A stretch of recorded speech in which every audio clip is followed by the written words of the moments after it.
this is Russ. Yeah, I'm back out on the road again. Feels good to be out. So what's the weather like? Well, first off, let me turn on my X-Needle helmet here. I always tend to forget to turn it on. Yeah, I want that thing blinking in the back. And there's a forward light too, as you know, but I don't think anyone really sees that in the daylight. Yeah, I checked with my Amazon Echo, and it told me it was 54 degrees. Of course, the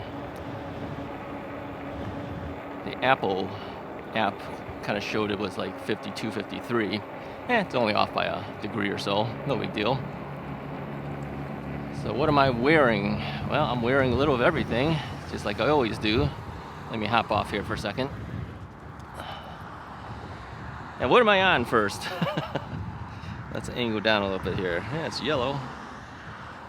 This is the Engwe E26. Yeah, this is the affordable full-size bike. One of the better values out there, in my opinion. Yeah, I think their price is $11.99 and 99 cents. $1,200 on sale. But yeah, what am I wearing? I'm wearing everything. I'm wearing a winter jacket. I am wearing my X-Needle helmet with the helmet liner, which of course gives you some warmth on the head, but also on your ears. It's got like little earmuff type things. I've got full finger gloves on, long pants, sweatshirt underneath. So yeah, it's keeping me warm. Yeah, if we're over 50 degrees, I try my best to go out. If we're not over 50 degrees, I stay in. Like I said before, it's not actually the temperature, it's the wind chill that gets to you. So yeah, we have a little bit of wind going on today. I can hear it. I'm sure you might be able to hear it a little bit too. So why did I choose this bike? Well, it's been a while since I've been on this bike. You know, they gave me this bike towards the end of the year. I did a review on it, and only rode it. I only think I have like 32 miles on this bike. I don't have that many miles on it. You know, then it started getting cold, and that was the end of that, right? So it's been sitting in my my downstairs office, which is also technically a bike garage now. Yeah, it holds bikes, you know, as well as the living room and the garage. Everything holds bikes. And I brought it down to the 70% level, give or take, and then it just sat there. Yeah, so I hadn't had a chance to take it out. So I figured, yeah, let's do it. So I charged it up this morning, knowing that I was probably going to go out today. I'll probably go out tomorrow too, because the weather's supposed to be just as nice, as long as nothing unforeseen comes up. And so I said, yeah, let's take the Engwe out. You know, we don't have to always ride the most expensive bikes to get enjoyment. I have just as much fun on the lower priced bikes. In fact, I might even have more fun on the lower priced bikes. And the reason is because, I'm still sniffling, sorry. The reason, of course, is I like seeing things that have value. It's just like my guitars. You know, I have very expensive guitars. But then I also have I have one that's really inexpensive, but does an extremely good job. I mean, we're talking a guitar that's like, I don't know what I paid for, $280 with tax or something like that. That's not bad, right? I have guitars that, if you were to buy that guitar today, it would be close to $10,000. I enjoy playing that guitar too. These are both acoustic guitars I'm talking about. But when I pick up that inexpensive guitar, I get sometimes even more joy, because I keep thinking of in amazement, how can they make something so nice for so cheap? All right, where are we going here? All right, I'm just gonna go up on the sidewalk. We're gonna go around the areas we're familiar with. We're not going to get too far. We can't really go far until weather gets really good. So we're kind of stuck in the same general areas. Sorry about that. But again, it's better to be out than not, right? So anyway, back to the guitar thing. I sometimes get more enjoyment playing something that I know doesn't cost a whole lot of money and it just sounds so good and feels so good. It's just amazing. And the same thing with these bikes. You know, like I've always said, it's easier to design a bike that's expensive and make it everything you want. It's a lot harder to design something that has a lot of stuff on it and costs a lot less, right? That's this Engwe. If you're looking for a bike that's like a full-size bike, and I have some issues with this bike too. I'm not saying it's perfect, but if you're looking for a full-size bike that's not going to break the bank in comparison to the other bikes, I hope you seriously consider this Engwe E26. And it's not because Engwe wants me to say that. That's me saying that. Okay. And you know, Engwe's a kind of a funny story how that all came about. I think I'm gonna guess this is how they found me. Let me tell you the story. As you know, the Magicycle Cruiser was the very first bike offered to me to review, and at that time, Magicycle was still a fairly new company. They on your left. I don't know if she heard me or she didn't, but hey, I gave her the warning. So anyway, they were fairly new still, and they gave me the bike, and I was reviewing it. And part of the thing with Magicycle, as with a lot of other companies, is that the affiliate links that we have, and if you're looking to buy a bike, either the Engwe or Magicycle or any other brands that I've reviewed, look in the description of all of my videos, and you'll see the links are there. And then if there's a discount code, that will be there too. Okay, the links help me. If you don't click the link before you order it, I don't get anything. All right, the code will still give you a discount, but the link is how we get paid.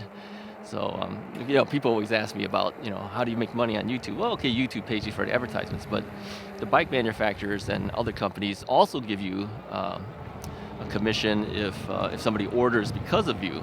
So that's how you help me out, and I appreciate it. So anyway, they use this company to do the accounting for them, and I believe Engwe uses the same company. So I'm guessing Engwe found me because they said, oh, let's see which influencers are on this company that does the affiliate links for us, and they found me. I'm guessing that's how it happened. Thank you. And so they sent me their first bike, which was the what did they call that thing back then? I can't remember all these names of the bike. It was their first bike that they sent me.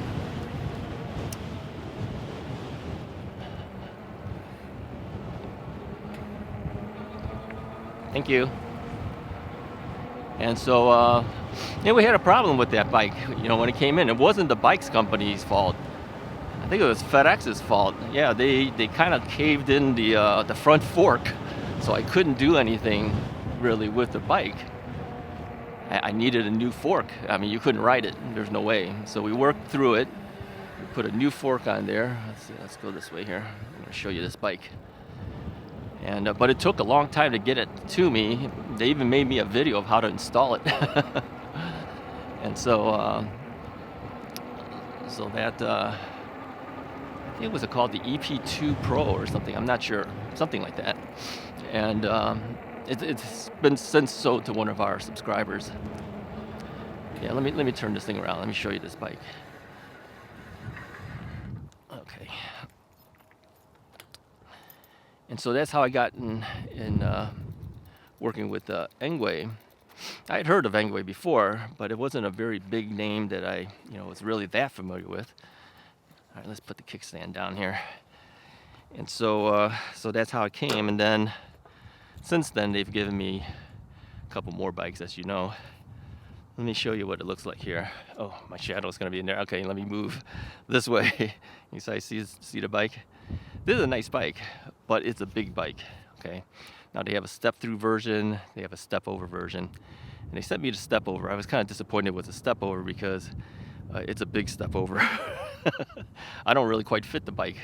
Now they claim, people who are shorter can actually ride this. Yeah, you can probably ride it, but I don't think you can clear that top tube easily. Now, I have a 31 and a half inch inseam. And you know, they give you a specific specification of standover height, and they usually do it from here. Well, you know, this thing's in the way. When you hop off the bike and your butt is right next to here, you're actually up to here. Your body is like here, okay? To me, step over height isn't this. Step over height is this. You see what I'm saying? So if you measure the difference between there to there, I don't know what this thing comes out to. You can check it in the specs, but I measured this one. It's like 35 inches. I think they claim 20, I don't know what that is, 28, 26, I have no idea. To me, this is the true step over height on all bikes, not just this one that has a top bar here, right? So that's the only complaint I have about it, really, is that sometimes the specifications that manufacturers give you aren't truly what it is. Because I mean, if you're a guy like me, you don't want to be hitting this top bar. So how do I clear it? Well, in between your crotch, okay, that goes up a little higher than the center point of your body, which of course is certain male anatomies we don't want to mention. That's going to hit this, but you know, between your leg and the rest of your crotch area, you have a little more space. I tilt the bike a little bit, and that in between your leg thing fits right in here. Otherwise, I couldn't fit it. So, and again, like I said, it's not just Engwe, it's everybody's bike. And when they measure these step over heights of these step through bikes. So anyway, this is a good bike. I like it a lot. It has the hydraulic brakes on it. You know, I mean, you're talking a $1,200 sale price bike with hydraulic brakes on it. It'll go, I believe they mentioned 28 miles per hour. I don't know if I actually hit 28. A lot of bikes that claim 28, sometimes you may only get like 25, 26. I can't recall what I was able to do on it. I'm not going to test it out again today, but component-wise, it's got a lot of stuff. It's got adjustable handlebar stem, like here. Let me show you here. Now, the one thing I don't like too much is that, you know, they claim it's a dual suspension bike. Here's how they claim the dual suspension. Front fork has suspension, as you know. Seat post has a inexpensive suspension. They call that their second suspension. Technically, it is suspending you a little bit, but when I think suspension, I think frame suspension. So several people have mentioned before in the past, they said, oh, they're lying. I said, well, they're technically not lying, but they are stretching that definition a little bit by calling that the second suspension point. And while that seat post does work, I have to say, it compresses when you sit on it. So you have to raise the height higher than you want it to be, because you're going to compress that thing once you sit. And of course, then you lose some of the bounce out of it too, once you're compressing it based on weight, right? All right, let's go this way here. And sometimes, you know, it compresses a little too much. You kind of feel like you're too far down and it doesn't come back up.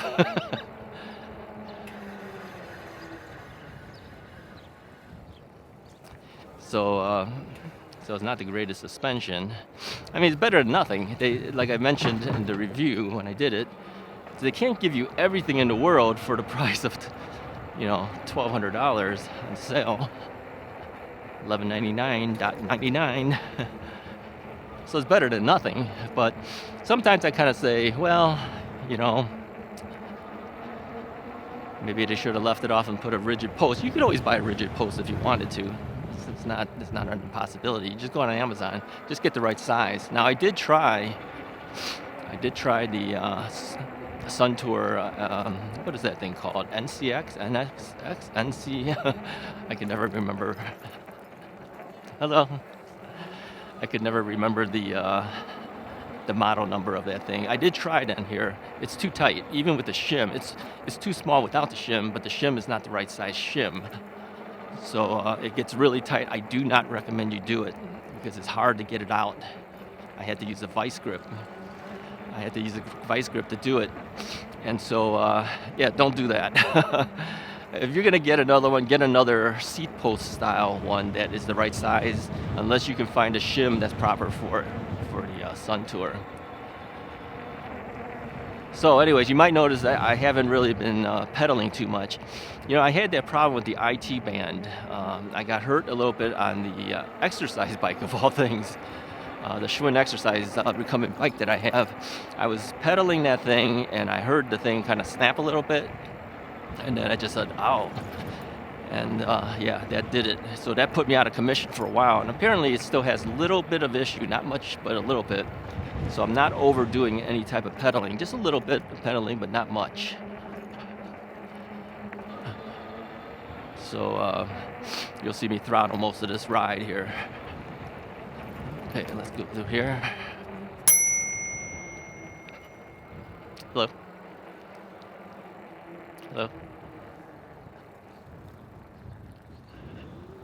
All right, nobody's there, so we're crossing through. Hey, I appreciate all your comments too on the last several videos. I knew there was going to be a lot of comments. I knew everyone was going to be all hyped up from the topic.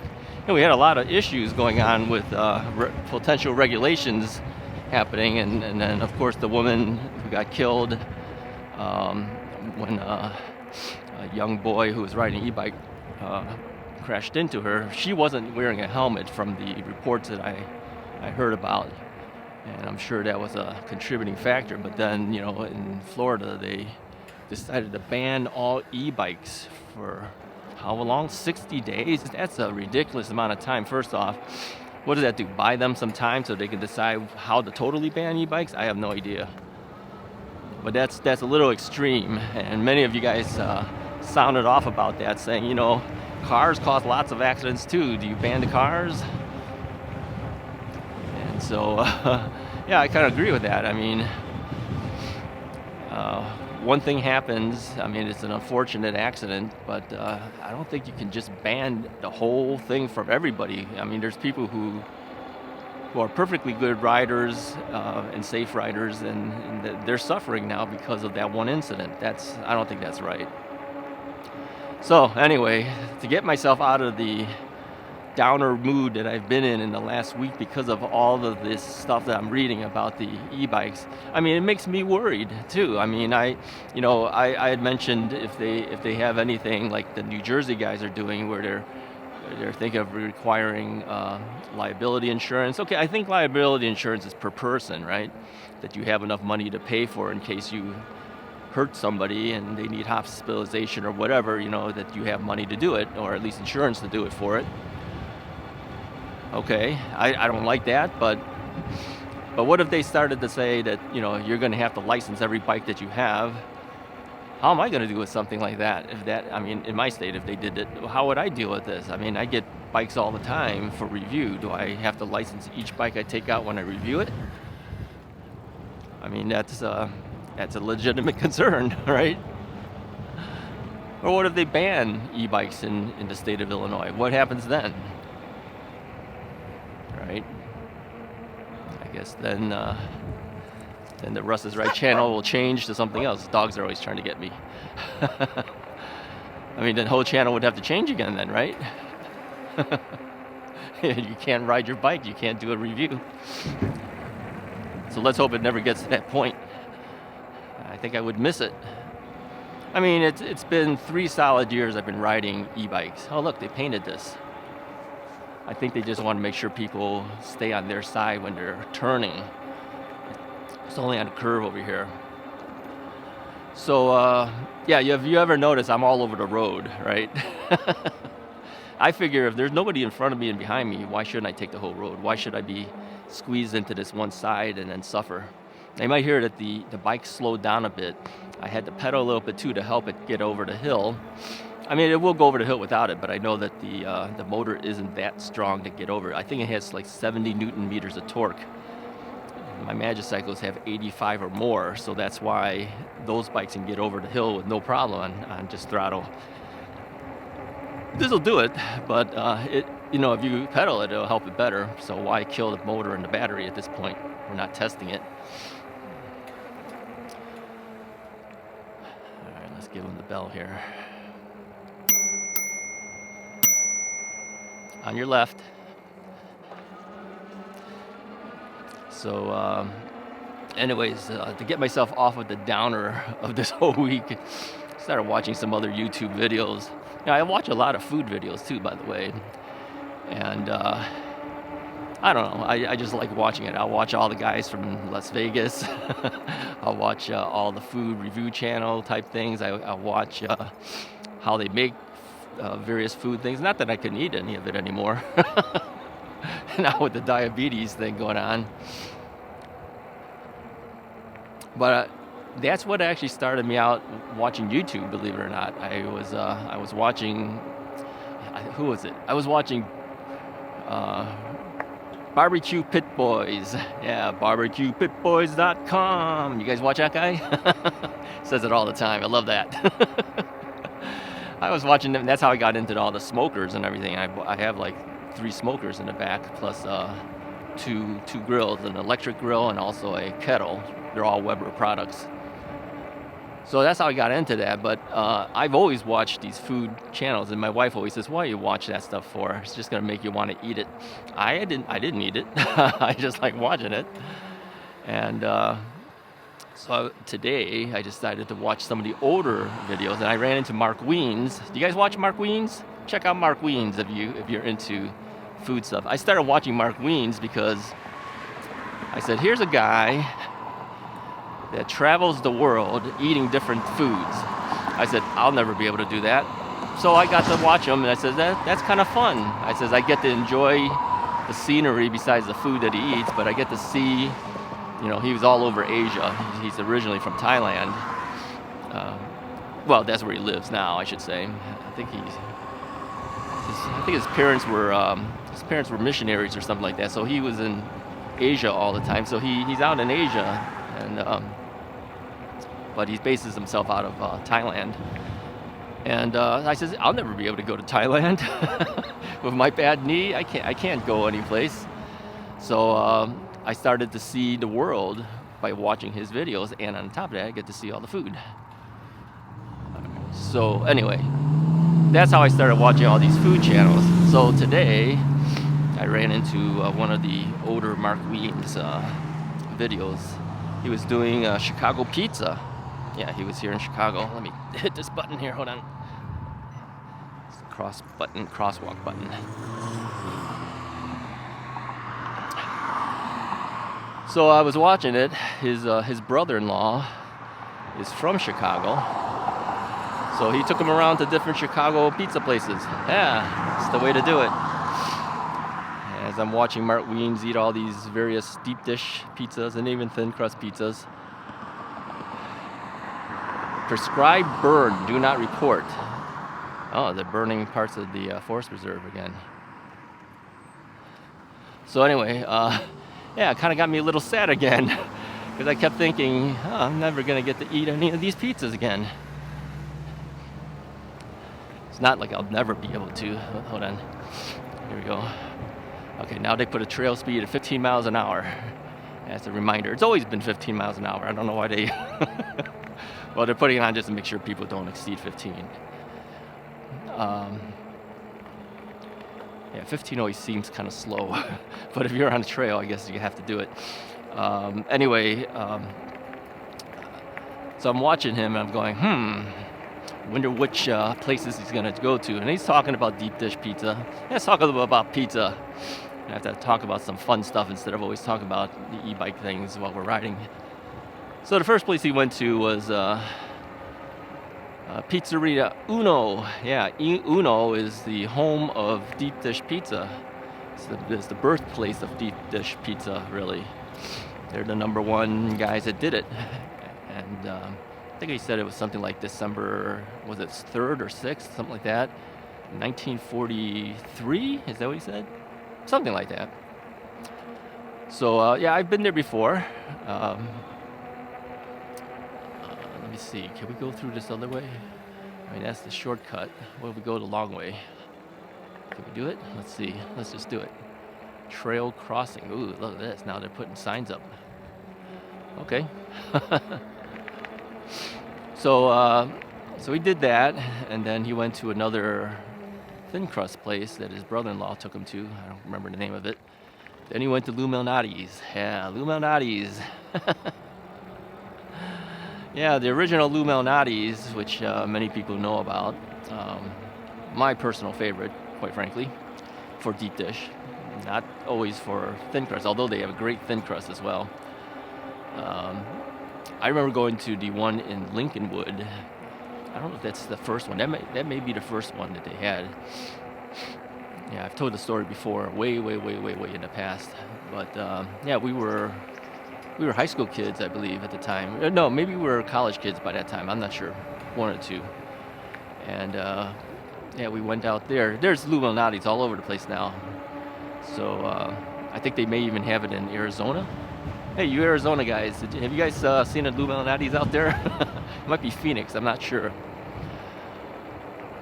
But yeah, so I kept thinking about, oh man, I can't have any of these pizzas because of the diabetes things. I could still have it, I just can't have lots of it. And of course, obviously, as I'm going through the thing now, I shouldn't have it now. But later down the road, if I just wanted to have one slice, yeah, I'll spike it a little bit. But if you're, within control, typically, it won't be so bad to do it one time. So, yeah, I know that I'll be able to do pizzas again one day. Just not now. Let me see here. Yeah, see the water down there. I didn't even know they had water down there. With all the trees gone. Let me stop for a second here. Yeah, there's like water down there. I never knew that. I'm looking to the left of where we are. But yeah, with all the leaves down and stuff, I never realized there was something down there. Uh-oh. Blocked off. We'll have to go around it to get out of here.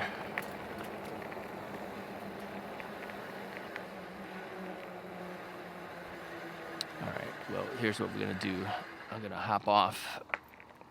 I'm not gonna ride around it. So I can see other people have ridden around it or done something, but I'm not gonna ride it. I'm gonna walk it through.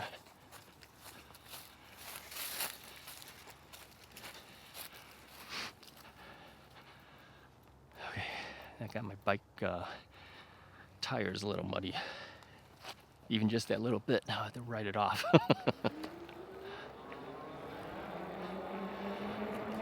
So anyway, yeah, one day we'll have pizza again. I can't even get a Costco pizza. You guys know I go to Costco all the time for pizza. Can't even get a Costco hot dog. How do you like that? Here's an interesting story. When I went to see my diabetic educator on last Thursday, I gotta see her again this Thursday.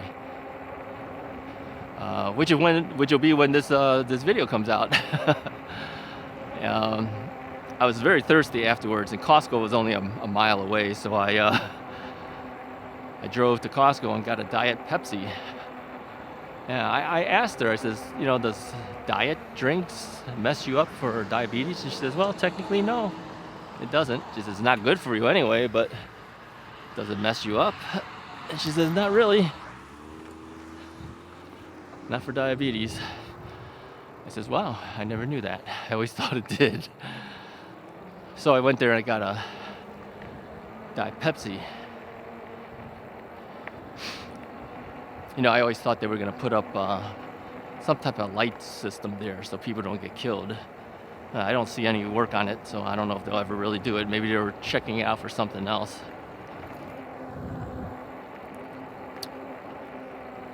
So, anyway.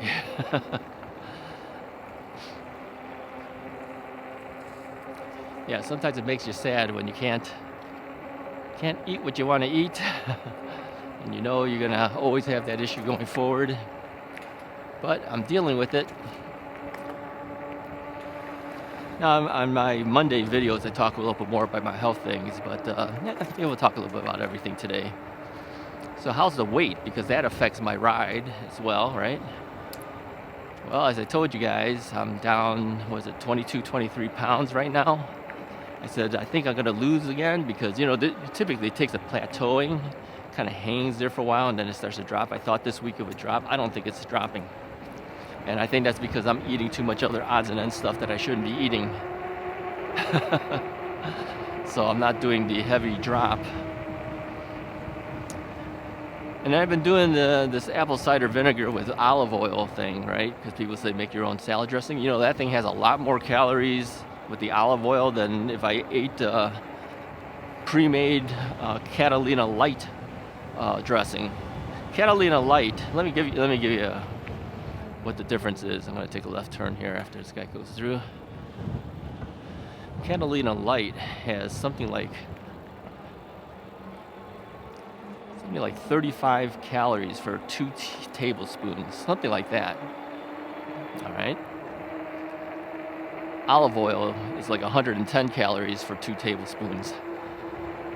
And I estimate I probably pour on maybe 1 3/4 to 2 ounces of my pre-made stuff. So I said, I checked, well, how many tablespoons are in an ounce? I think it's something like 3, something like that. So if I'm doing 2 tablespoons, I'm doing like, or 2 ounces, I'm doing like 6 tablespoons.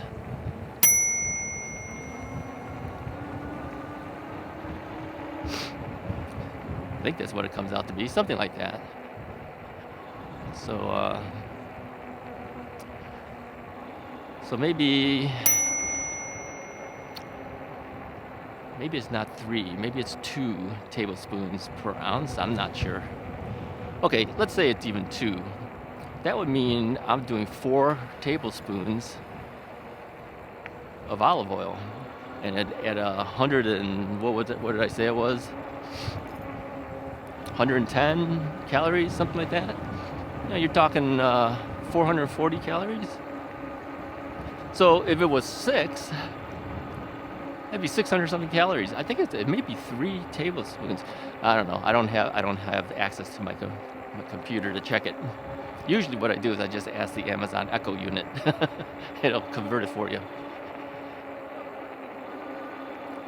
Now take a look at the Catalina at only 35 calories for 2 tablespoons. And it's just a little over 100 something calories.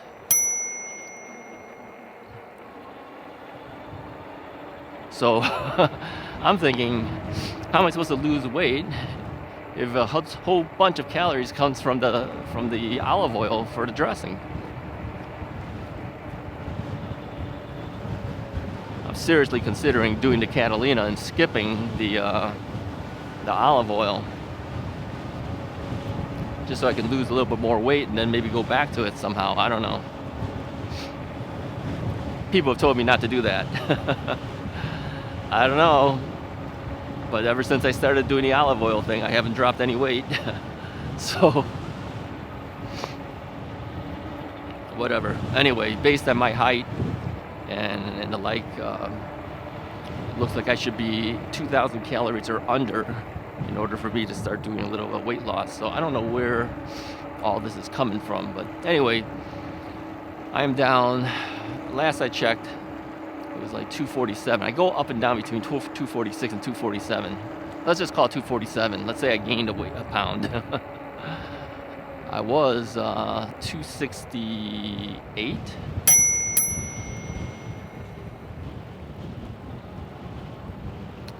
Thank you.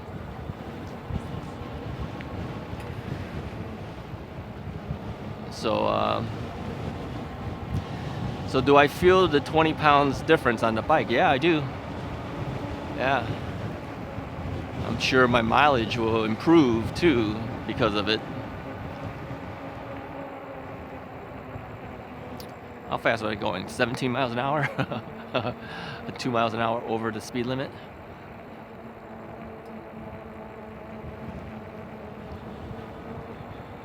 It's sometimes kind of hard to hold it at 15. This thing doesn't have cruise control, so if you're throttling, you got to hold it in that one position. Of course, if you're pedaling, you got to keep an eye on the speedometer. It's pretty easy to hit 15 miles an hour. It's not hard to do. So,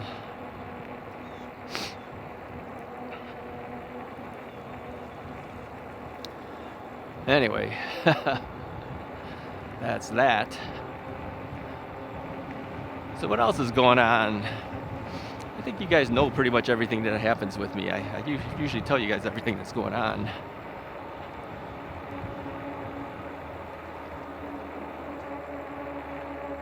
Yeah, the Engwe does pretty good. I would put it up against any of the other bikes based on its price.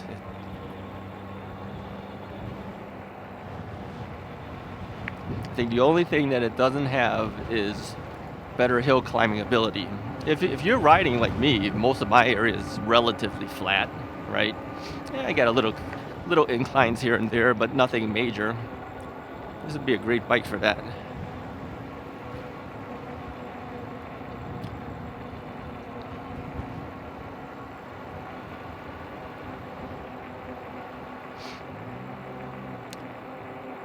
I think the only thing I added to this bike is the cell phone mount and then the side view mirror. That's it. Everything else is stock. All right, let's head out this way.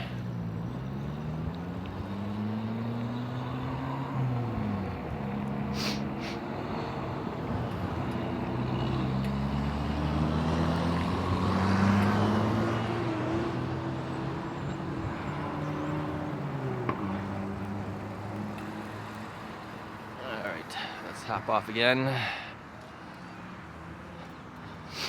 And again, when I hop off, I don't totally straddle this bike dead center.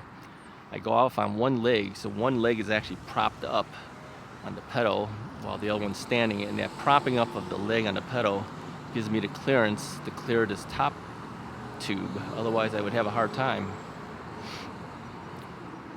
Yeah, I kind of feel that this bike is really more like 34 to 35 inches of clearance you need. If you that's if you want to stand over it and dead center. Like I said, I stand over it a little bit off to the side a little bit. And so me with 31 or so inches of inseam, I can do it, but I'm not dead centered between the top tube. You know, the 24-inch version, the X24 bike from Engwe, I can clear that just standing dead center on it. So there you go.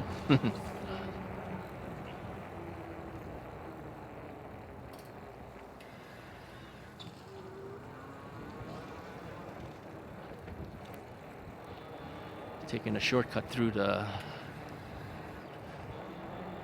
shopping center here. Now again, I don't have my safety vest on. During the winter, I can't really, I bought some safety vests and they're not as large as my old safety vest was. They seem to be a little tighter, which is fine with me now because I've lost some weight. During the summer, it'll be great. But it's not wide enough to fit over the top of a winter jacket. So taking this bright yellow bike out, that's the only thing that's giving some visibility. Typically I don't like it when I don't have the safety vest on, but no option at this point.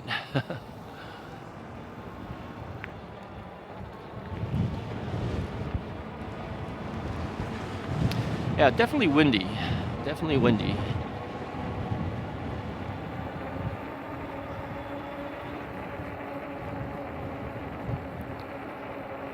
Yeah, my mind always wanders back to last week's events. Yeah, I don't know how this will all play out. It is a concern for all of the e-bike riders and potential e-bike riders. People potentially buying an e-bike, they're going to think twice before they buy now at this point. I mean, really, let's say your state bans e-bikes. What are you going to do with your e-bike that you paid so much money for? Can they legally do that? Ban it? I don't know. All right, let's see what this guy's going to do. Yeah, look at that. Didn't even look. Didn't even look. How did he know I wasn't going to go across him? I had to ride away. The thing is, you have to look out for yourself. Whether they're wrong or right, or you're right or wrong, look out for yourself. so you don't get killed by somebody. I can feel the wind blowing and pushing me as well.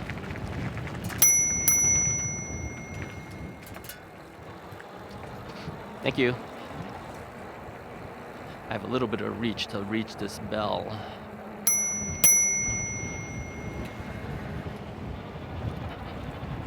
Thank you. I always say thank you. You should always say thank you. The parting of the Red Sea when they move over.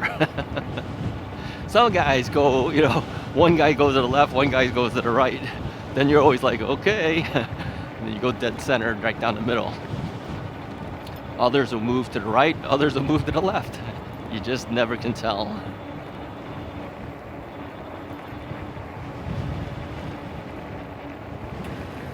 See, now here, there's a stop sign. Why didn't you stop? Well, there's no traffic on the other side, and there's nobody behind me, and nobody was in front of me.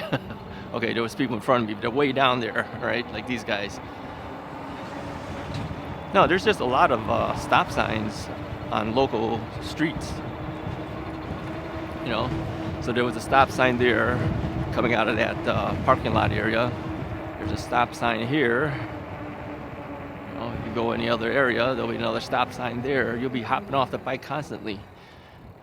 So, best you can do is slow down, come to a little bit of a crawl, and move forward.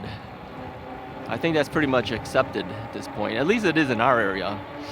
Cars are kind of used to that. I mean, they're even used to the fact that bike riders, you know, not e-bike riders, regular bike riders, will just blast through the stop sign. I don't blast through them anymore. Maybe when I was younger I did a lot of that, but not anymore. I look out for everything. Okay, now here. Okay, well, okay, that car's already turned, but there's another stop sign here. I'll slow down typically. Nobody's around, I keep going. Okay, that's how it is. They should adopt that. That would make it a lot easier and safer for bike riders. They should allow us to use that as a yield sign, really. They should. They don't, but they should.